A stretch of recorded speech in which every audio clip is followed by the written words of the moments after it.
প্রিয় বন্ধুরা, আসসালামু আলাইকুম রহমতুল্লাহ। এখন দেখতে পাচ্ছি শিক্ষক সমাজ এখন আর ক্লাস নেয় না। হাই স্কুলে এখন আর পড়াশোনা নাই। হাই স্কুলের আশপাশে তারা ঘর ভাড়া নিয়ে যারা একটু বেশি পয়সা হয়ে গেছে তারা ফ্ল্যাট নিয়ে নেয় বা 2-3 তলা বাসা ভাড়া নিচ্ছে। তারা কোচিং সেন্টার ওইখানেই ক্লাস নেয়। তাহলে স্কুলে চাকরি করে আর কি করব? Just signboard. ঠিক যেমন হাসপাতালে ডাক্তাররা রোগী যাচ্ছে, মেজর কোনো একটা অপারেশন কম্পাউন্ডার দিয়ে লিখে দিচ্ছে অমুক ক্লিনিকে যাইতে, তো অমুক ক্লিনিকে যান, ভর্তি হয়ে যান, আমি ওখানে বসি। হাসপাতালে রোগী দেখে কি করব? হাসপাতালে কোনো রোগী অপারেশন সিস্টেমই নেই। ডাক্তার দেখতেছে, তাদের পার্সোনাল ক্লিনিকে ভর্তি করিয়ে দিতেছে। ঠিক এইরকমই 2 দিন ধরে আমি একটি নিউজ দেখতেছি। যেমন ইউএনও সাহেবেরা থানা পর্যায়ে, জেলা পর্যায়ে, ইউনিয়ন পর্যায়ে আলহামদুলিল্লাহ একটু তৎপর হয়েছে। দেখে খুব ভালো লাগলো। চলুন একটু দেখি। তোমরা আসো, তোমাদের কোনো সমস্যা নেই, আসো। সবাই আসো, সবাই এদিকে আসো। তোমরা কোথায় পড়ো? কেচুয়া স্কুল কোনটা? এদিকে আসো সবাই। হ্যাঁ, একটু মানে 1 মিনিট মনে হাঁটতে হবে না। লেট করতে। এদিকে আসো, এদিকে আসো। এদিকে আসো, তোমরা এদিকে আসো, এদিকে আসো। এদিকে আসো তোমরা সবাই, দেখতেছো না স্যারে? সবাই এদিকে আসো, এদিকে আসো। সবাই আসো। সবাই এদিকে আসো। এই পাশে। আর কথা বলবেন না, আসো, সমস্যা নাই, তোমরা মেয়ে মানুষ, সমস্যা নেই, আসো। সবাই চলে আসো। আসো, চলে আসো। এটা আসছে, তোমাদের উপরে আসছে। আসো, আসো, আসো। হ্যাঁ? সমস্যা নাই, আসো। বগলটুলা। ভয়ের কিছু নাই, আসো। ভয়ের কিছু নাই, আসো। স্কুল পড়ায় না? ভয়ের কিছু নাই, আসো। আমরা স্কুলে যাওনি তো স্কুল পড়াবে কি করে বলো? বুঝি নাই? বগলটুলা কোন স্কুল তোমাদের? বগলটুলা উচ্চ বিদ্যালয়? হেডমাস্টারকে আমি ফোন দেবো? ক্লাস হচ্ছে কি না হচ্ছে? কোন ক্লাসে পড়ো তোমরা? ক্লাস 10? এই পাশে আসো। এই তুমি এদিকে আসো। এদিকে আসো। তোমরা কোন স্কুলে? কেচুয়া গাছ, এটা কোথায়? এই যে এই পাশে। এক মিনিট।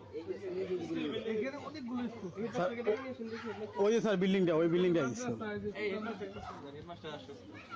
তোমরা দাঁড়াও। বাড়ি কোথায় তোমাদের? স্কুলে ক্লাস হয় না? হয়। তুই তো স্কুলে যাওনি কেন? স্কুলে কি পড়ায় না ভালো করে বলো মানে সমস্যা কোথায় বলো? কি সমস্যা? স্কুল টাইমে যে স্কুল গাইকে এখানে আসছো আর আপনাদের কি মানে কি নির্দেশনা দেওয়া ছিল? কি পান নাই? এই দুইটাকে নেন, গাড়িতে তুলেন দুইটাকে। হ্যাঁ। দুইটা গাড়ি তোমরা আগে বলো সমস্যা কি? স্কুলে কি পড়ায় না ক্লাস হয় না নাকি কি সমস্যা? তোমরা স্কুলে যাও যার স্কুলে চলে যাও। স্কুলে যাও। দাদা স্কুলে যাও, দাদার বই নিয়ে স্কুলে ক্লাস যাও। হচ্ছে কি না হচ্ছে আমি দেখতে যাবো। যাও স্কুলে যাও। তোমরা স্কুলে চলে যাও। বই নিয়ে যার যার স্কুল আছে স্কুলে যাবো, যার যার বই খাতা পত্র আছে নিয়ে যাও। যাও, স্কুলে যাও। স্যার বলতে আছে না? স্কুলে যাও।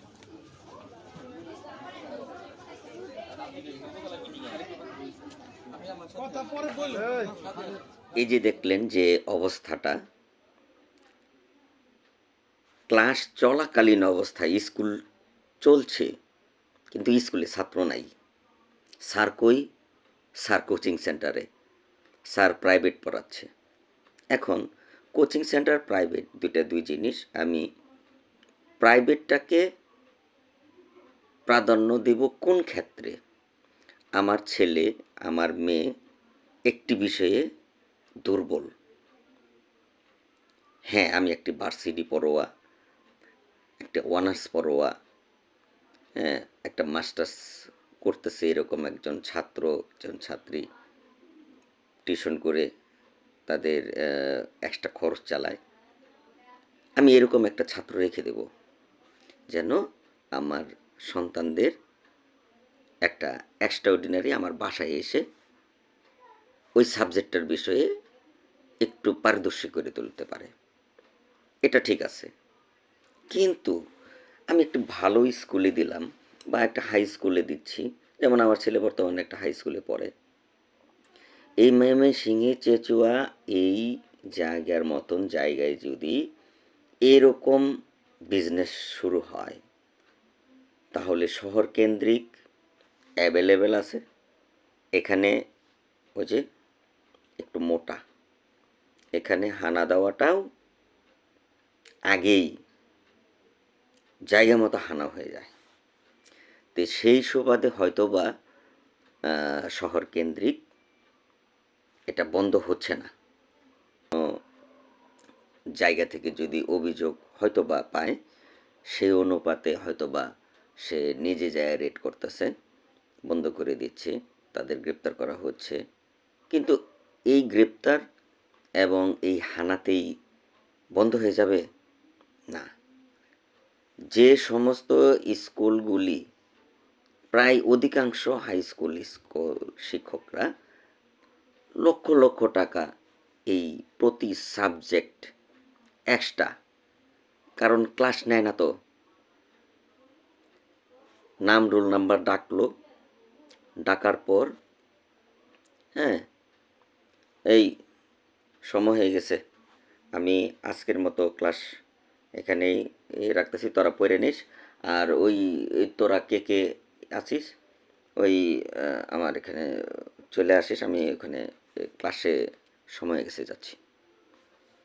শেষ, ক্লাস শেষ, স্কুল দরকার নাই, সবাই কোচিং সেন্টার।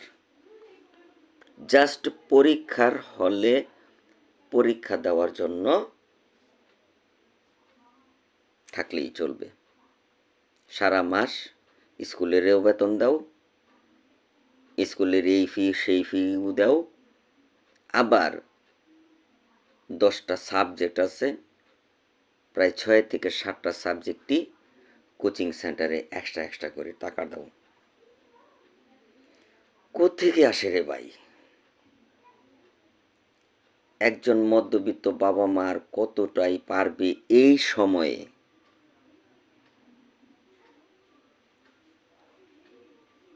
কতই দরকার?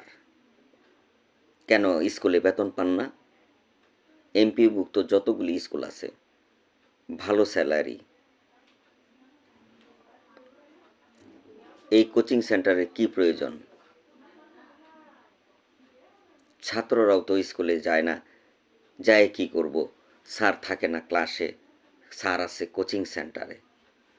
তো এই সমস্ত বিষয়গুলো আমরা ময়মনসিংহ না, শুধু সারা বাংলাদেশ ব্যাপী চলছে।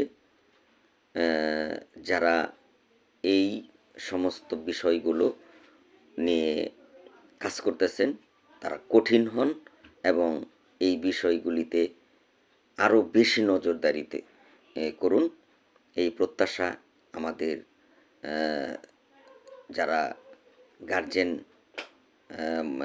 আছি তারা সবাই প্রত্যাশা করতেছি আপনারা এই বিষয়গুলি খুব কঠিনভাবে নজর দেন এবং ছাত্রছাত্রীদের ভবিষ্যৎ গড়ার জন্য যারা শিক্ষক সমাজ আছেন তারা নিজেদের শুধরায় নেন। আপনারা ক্লাসে আপনারা মনোযোগী হন এবং স্কুলগুলি যেন একটি আদর্শ স্কুল হিসেবে একটা দৃষ্টিকে একটা উপজেলা পর্যায়ে, একটা থানা পর্যায়ে নামকরা স্কুল হিসেবে গড়ে উঠতে পারে আপনাদের ধারা। আপনারা প্রত্যেকটা ক্লাসে প্রত্যেকটা সাবজেক্ট ইচ্ছা করলেই প্রত্যেকটা ছাত্রদের আপনারা ক্লাসের পড়া ক্লাসেই শেষ করে দিলেই ওদের আর কোচিং প্রয়োজন নাই। তাহলে ওই ছাত্রদের বাবা মায়েদের আর এক্সট্রা টাকা খরচের কোনো প্রয়োজন থাকে না। ধন্যবাদ, ভালো থাকবেন। আসসালামু আলাইকুম রহমতুল্লাহ।